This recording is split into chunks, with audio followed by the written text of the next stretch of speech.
The Secret Lives of Medieval Executioners. Hey guys, tonight we're drifting into one of those corners of history that everyone likes to pretend they never thought about, even though we absolutely did. So, if you've dimmed your lights, fluffed the pillow, and are emotionally prepared to spend the next hour and a half quietly judging medieval society, then welcome. Tonight we begin with the people everyone avoided, everyone feared, yet somehow everyone needed. The medieval executioners. Now, the funny thing about executioners is that, technically, they had one job. A very niche job. A job you didn't exactly dream of as a child unless you were raised in a particularly weird household. But as we float through medieval Europe, you'll see that their lives were far more complicated than guy with axe who cuts heads. They were walking contradictions, hated but essential, shunned but paid fairly well, isolated but constantly watched. Kind of like the medieval version of that one coworker who keeps the whole office functioning but nobody wants to sit next to at lunch. So let's settle in. Let's gently drift into the world of medieval towns, and the men who were forced, through birth, law, or bad life choices, to become the hands of public justice. Or, at least, justice as defined by people who still believed bathing once a month was ambitious. We're starting with something simple. A quiet introduction to what an executioner's life actually looked like, because shockingly, it wasn't all swinging blades and dramatic speeches. In fact, most of it was paperwork. And farm chores. And being stared at in markets like you were the town's free horror attraction. But we'll get to that. For now, let's slowly, gently, glide into the daily reality of a medieval executioner. Executioners in medieval Europe were, by design, not part of polite society. They lived at the edge of town. Literally. Their homes were often placed outside the city walls, as if the town wanted to pretend the whole punishment thing wasn't happening right there next to the bakery. You could almost imagine medieval city planners saying, "Yes, we need someone to do the hangings, but do we have to see him? Put him outside. Far away. Preferably behind a swamp." And yet, despite being shunned, executioners were kept on a very short leash. Town councils monitored them closely. People reported their behavior. If the executioner dared to drink in the wrong tavern or flirt with the wrong woman, someone was already writing a complaint. It was the medieval equivalent of being famous, but in the worst possible way. Everyone knew you, but nobody wanted to be seen talking to you. The irony, of course, is that executioners were often needed for far more than executions. Consider the medieval justice system. This was an era where the phrase, due process, basically meant, someone vaguely important said so. Punishments could range from public humiliation to mutilation to, yes, the classic full-body execution package. And all of these needed, well, the guy no one wanted to sit next to at dinner. Executioners were expected to handle everything from flogging to branding to amputations. Not because medieval towns were full of cartoon villains rubbing their hands together and saying, "Bring me the branding iron," but because this was simply the legal system of the time. Someone stole something. Remove a hand. Someone lied spectacularly. Brand them. Someone gossiped just a bit too loud in the wrong crowd. Shave their head and parade them around. And the executioner had to do all of it. Carefully. Precisely. Preferably without messing up, because, strangely enough, the one thing medieval crowds hated even more than executioners was a bad executioner. You would think an executioner would get some leeway in the job performance department. But no. If he failed to deliver a clean cut, the crowd got restless. Angry. Sometimes violent. Imagine being disliked, feared, underpaid, and also expected to perform at Olympic levels every time you swung an axe. Medieval Yelp reviews were brutal. But let's float a little deeper. It might surprise you that executioners were not always men with violent backgrounds. Many inherited the role. It was a family profession. Like being a blacksmith. Or a baker. Except, instead of bread, the family produced, well, executions. A legacy no child ever proudly announced in school. My father is the executioner, and I am the executioner's son. Great. Wonderful. Fantastic. No notes. In some cases, the job was given to criminals as a punishment. If you committed a serious enough offense, a judge might say, your choices are execution, or becoming the executioner. Which, honestly, sounds like a very unfun medieval career counseling session. And as you might imagine, many criminals chose to live. But the catch was that taking the job meant you were legally stuck in it. You were marked as dishonorable. Shunned. And your family, if you had one, was dragged down with you. This is actually why we see multi-generational executioner families across Germany, France, and parts of Italy. Once you entered the profession, society locked the door behind you.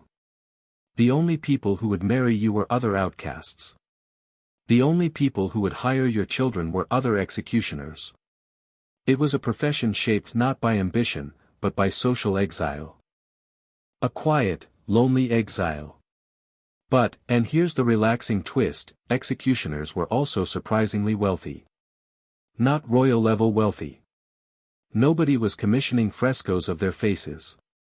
But they were paid consistently, given free housing, and often allowed to collect the clothing and belongings of the people they executed. Yes, you heard that right. Executioners basically ran a medieval thrift store of dead people's stuff. Charming. They also had side jobs, because why not triple task when your main job is already socially isolating? Executioners often acted as veterinarians, medical healers, herb specialists, bone setters, and sometimes, unofficial surgeons. Which is, honestly shocking. Imagine avoiding the man because he is considered unclean and cursed, but then running to him when you sprain your ankle. Medieval logic was a flexible thing. But executioners were skilled. They had steady hands. They were familiar with anatomy. They knew how to cut, cleanly, precisely, efficiently. Townspeople could pretend all day that the executioner was cursed, but when little Timmy broke his arm trying to sword fight a chicken, suddenly everyone remembered that the executioner was basically the closest thing they had to a doctor. And yes, this led to awkward moments. Many executioners reported people visiting them at night, hooded, whispering, begging for treatment, and then scurrying away so no one would see them. Because heaven forbid the town noticed you accepted medical help from the local outcast. No. Much better to risk infection and die dramatically. Let's drift a little further into daily life. Most executioners spent their mornings doing normal chores. Feeding animals. Repairing tools. Checking ropes. Maintaining blades. It was a slow, methodical routine, almost meditative, somewhere between a farmer, a carpenter, and a man preparing for a very specific, very grim performance that the entire town planned to attend. Executioners had assistants too. Usually sons or apprentices. They handled the setup, built scaffolds, dug graves, managed the crowd, and performed tasks deemed too low-level even for the already outcast profession. Medieval nepotism at its finest. The executioner's family lived under the same restrictions. His wife was banned from certain markets. His children were bullied, excluded, and sometimes refused baptism or communion. There are records of executioners' daughters being barred from married life unless they married within the dishonorable class. In fact, one famous executioner family in Nuremberg kept such detailed ledgers of their marriages, children, duties, and punishment methods that their family chronicle is now considered one of the most important historical documents on executioner life.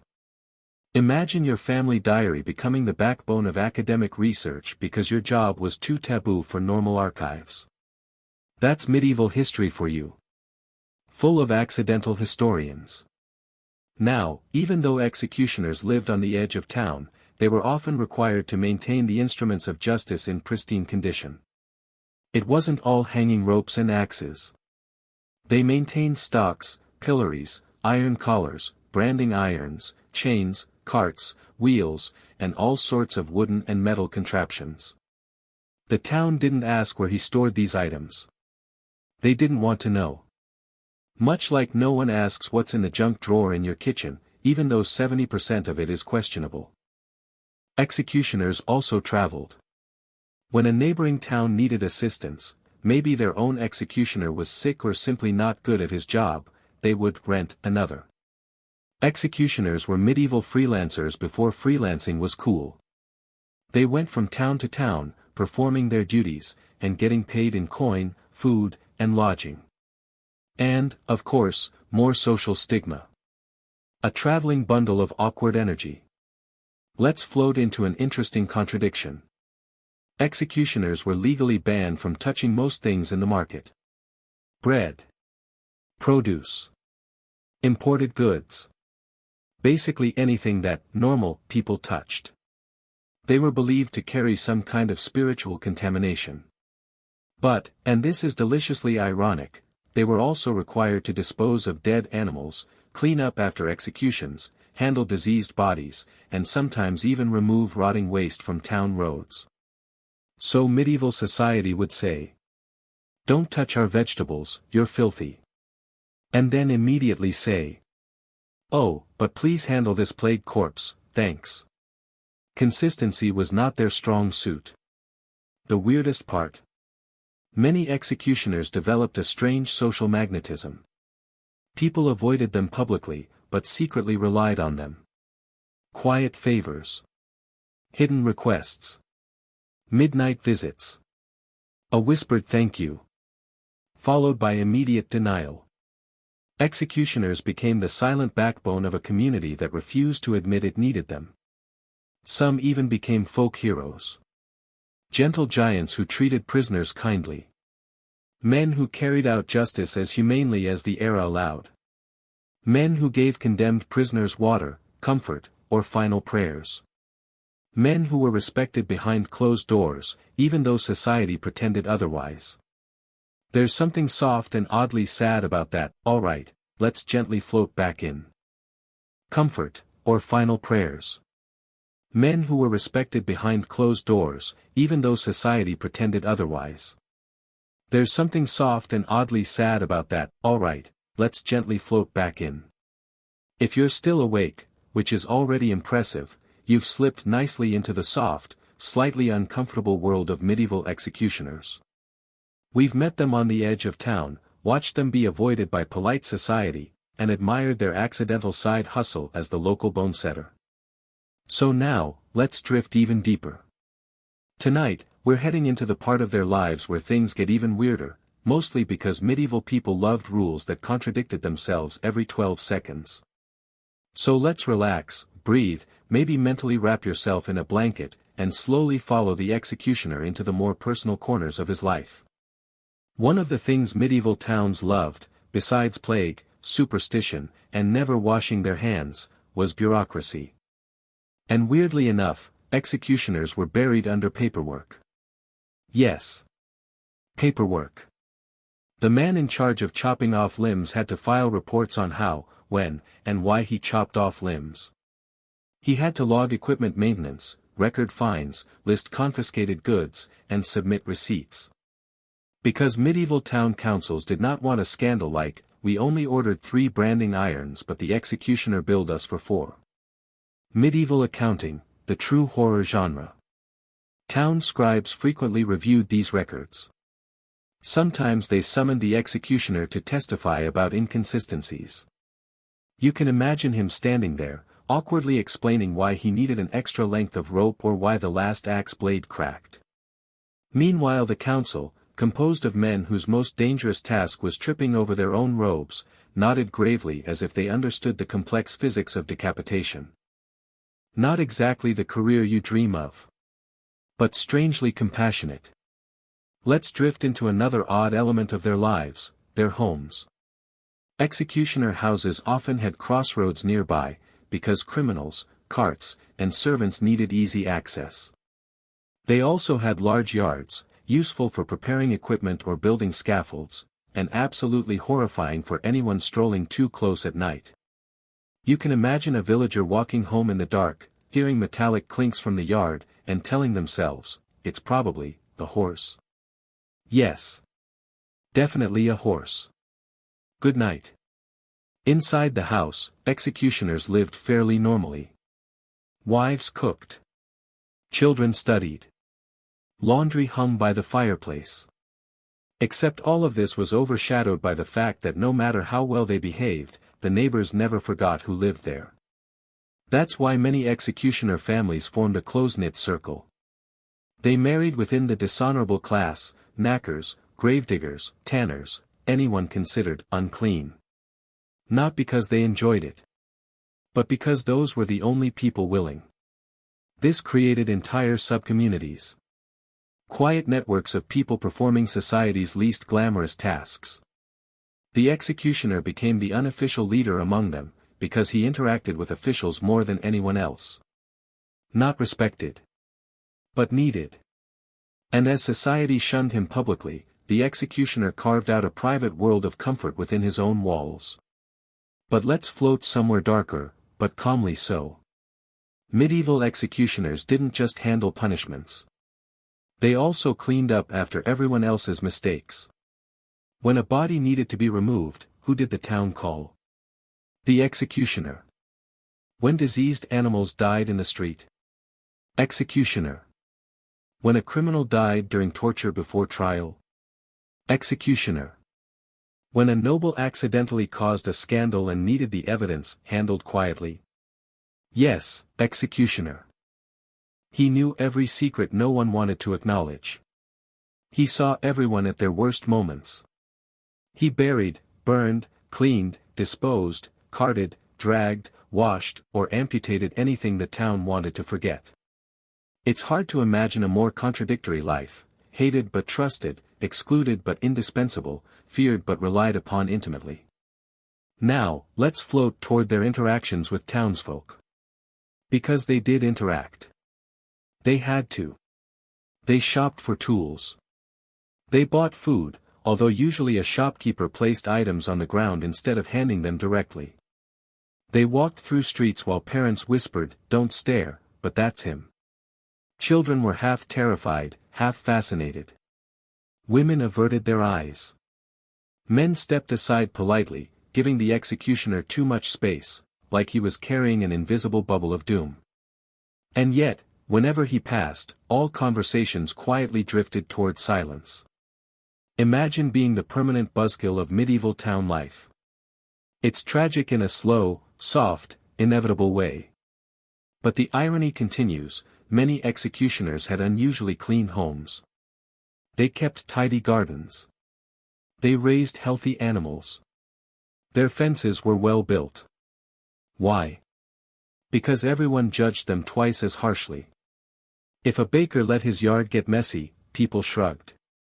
If the executioner let a chicken wander too far, someone sent a complaint to the council. It's the medieval version of having a spotlight on you, for all the wrong reasons. Let's drift forward again, into the executioner's unexpected social power. Yes. Power. Soft, quiet, indirect power. Despite being shunned, executioners often became influencers, medieval influencers, which meant absolutely not glamorous but surprisingly respected behind closed doors. Town officials visited them for private discussions. Merchants consulted them about disputes. Travelers asked for directions. Doctors asked for anatomical insights. Blacksmiths sought advice on metal durability. Soldiers asked about blade angles. And criminals? They were terrified. Not just of execution, but because executioners were great trackers. They knew body weight, footprints, wounds, behavioral patterns. Some assisted sheriffs in investigations. They were basically medieval forensic analysts, with none of the prestige and all of the awkwardness. Let's float into marriages for a moment, because that's a rabbit hole all on its own.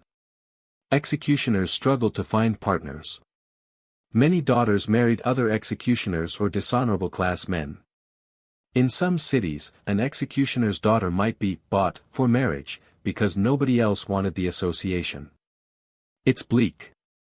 But it also created long dynasties, 3, 4, sometimes 10 generations of executioners. One famous family, the Rossners of Germany, kept a 300-year chronicle. Every marriage, every punishment, every job.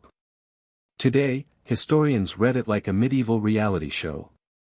Slow, calm, occasionally depressing, with an alarming number of rope-related expenses. But despite being shunned, executioner families bonded deeply. Their loyalty was intense. Their internal culture was strong.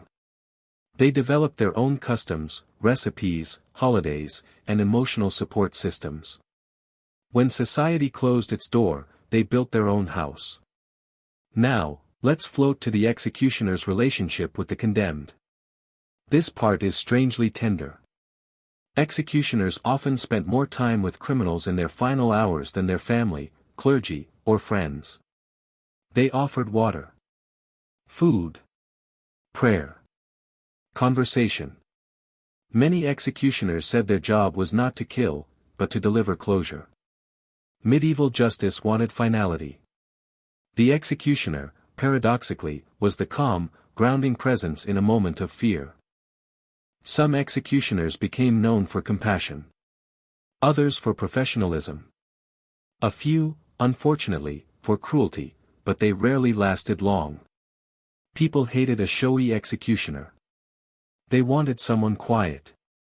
Efficient. Emotionally distant, but not sadistic. The best executioners treated their work like a ritual. Not a performance. You can see it in their records, everything written in steady, neutral language. Nothing dramatic. Nothing personal. Just routine. Like farmers recording harvests. And when crowds gathered, which they always did, they watched the executioner more than they watched the condemned. They judged his skill. His posture. His demeanor. Was he calm? Controlled? Precise? Imagine being part of a public spectacle that you didn't want and couldn't avoid, where everyone critiqued everything you did, but nobody would ever compliment you. A deeply medieval problem. Let's drift now into one of the strangest responsibilities of the job. Executioners were often the ones who placed bodies into gibbets or hanged criminals from town gates. These bodies were sometimes left there for months as a warning. Which meant the executioner had to maintain them. Adjust ropes. Replace parts. Remove parts. Clean bones. Shoo away animals. Basically, medieval billboard maintenance. He also managed the gallows. Which, like everything else, needed repairs. Rain soaked the wood.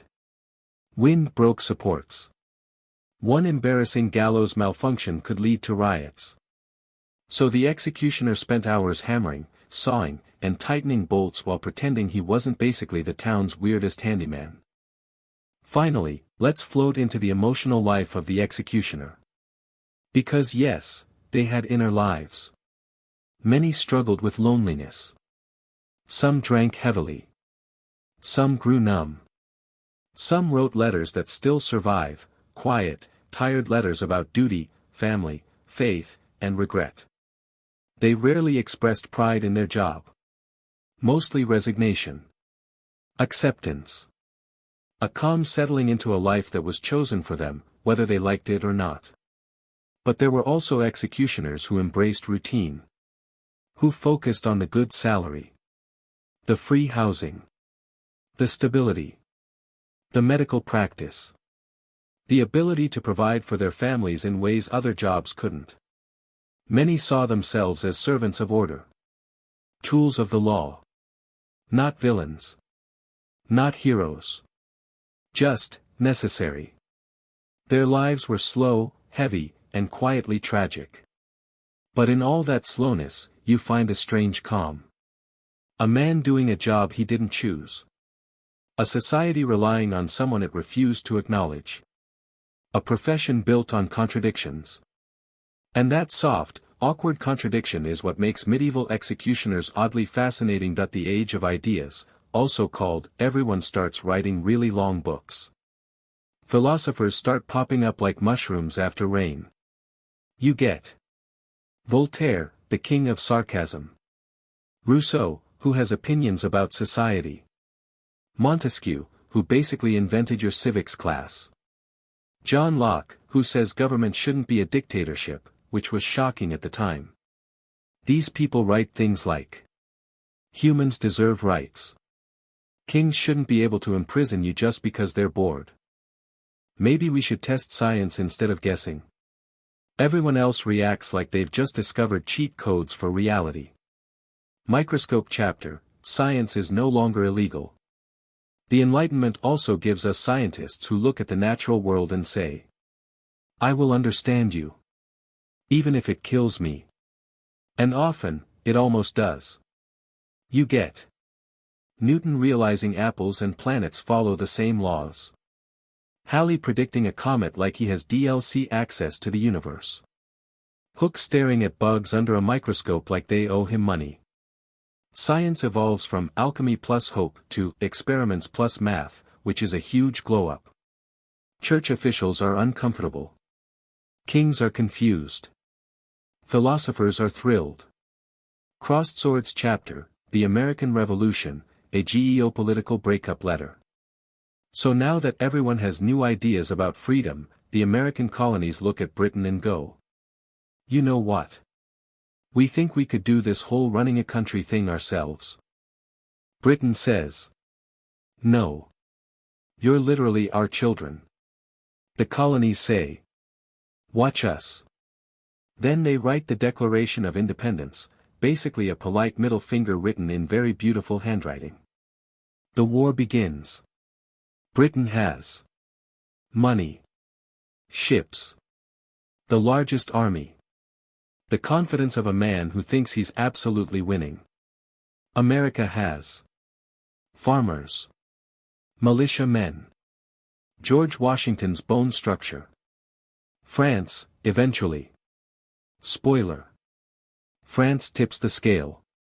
Britain goes home. America says, freedom achieved heavy checkmark. Europe looks at this and thinks, oh no. What if our people want freedom too? They do. Fire chapter, the French Revolution, when the people say, enough. France in the late 18th century is basically a powder keg. The king is clueless. The nobles are disconnected. The peasants are starving. Bread prices are ridiculous. The country is bankrupt. Eventually, the French population collectively snaps. What follows is mobs. Storming the Bastille. Very dramatic speeches. Very dramatic executions.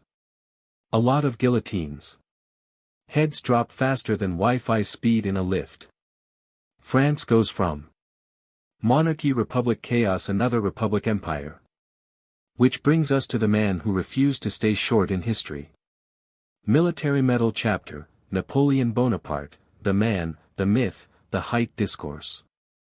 Napoleon rises from artillery officer to Emperor of France in the historical equivalent of a speedrun. He is brilliant, strategic, ambitious, slightly allergic to losing, and absolutely done with Europe's nonsense. He conquers Italy, Austria, Prussia, most of Europe, honestly. He even tries to take over Egypt for some reason. Europe looks at him and says, could you please chill? Napoleon says, no. The winning streak ends. He invades Russia in winter, a bold but disastrous life choice shared by many historical figures who apparently never read previous chapters. The French army freezes. Napoleon retreats. Europe dogpiles him. He loses. Gets exiled. Returns. Loses again. Gets exiled further away, where the British can keep an eye on him forever. The Napoleonic era ends. Europe breathes again. But not for long. Because something huge is coming. Gear chapter, the Industrial Revolution, the world gets a software update. The late 18th and 19th centuries bring humanity's biggest upgrade since fire. Suddenly machines are everywhere. Steam engines. Power looms. Railroads. Factories. The printing press on steroids. People move from villages into cities, where they are greeted by smog. 10 people sharing one room. Child labor.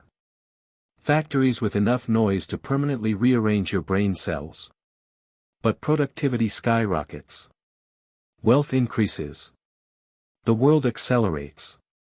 Empires expand. Colonialism intensifies. Countries begin competing like it's a global leaderboard. And eventually, all this tension, nationalism, and new weapons lead to one of history's darkest chapters. If you want to continue to